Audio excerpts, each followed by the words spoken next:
What's up, guys? Today we're continuing working on the lift a little bit. We're getting down to the nitty gritty. Everything's almost done. We took the cover off the other day, pressure washed everything.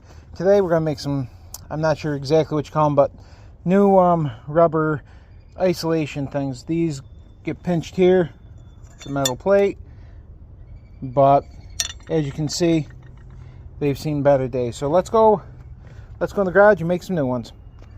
So anyways, we got a piece of rubber. I've made one of these already. That's why it looks chopped up. But got this right on Amazon. It's very cost effective. Get yourself a piece of rubber to mimic what you had. Get yourself a nice blade knife with a sharp blade.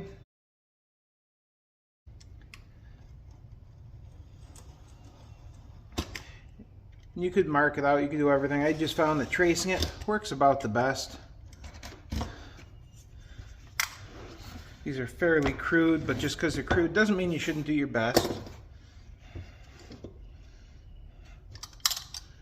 Only takes a second to trim that little bit extra off and make a perfect job out of it. There, that wasn't so hard. Then what I like to do is just mark the center approximately.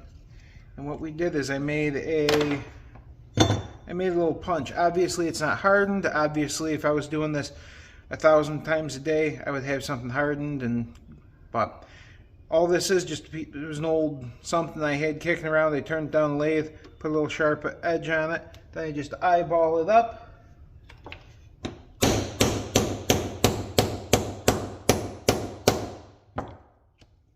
We've got a nice perfect hole.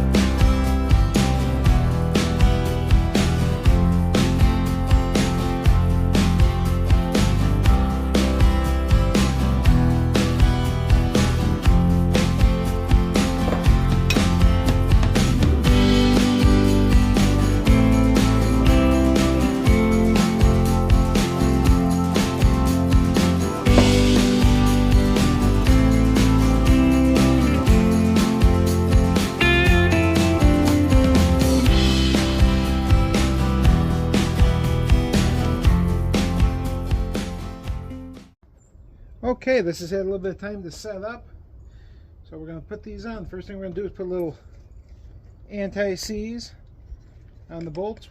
It's like Frank's Red Hot. I put it on everything. Good, bad, or in between.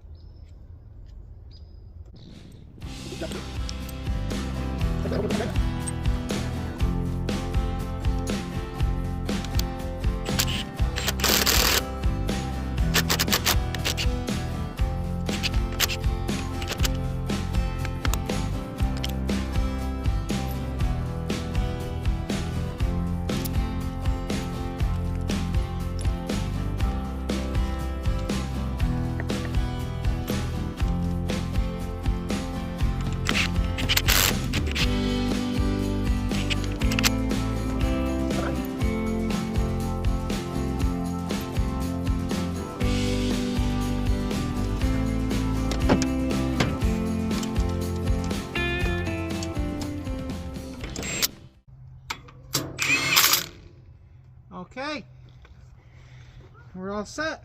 Those are done. Now we've just got to do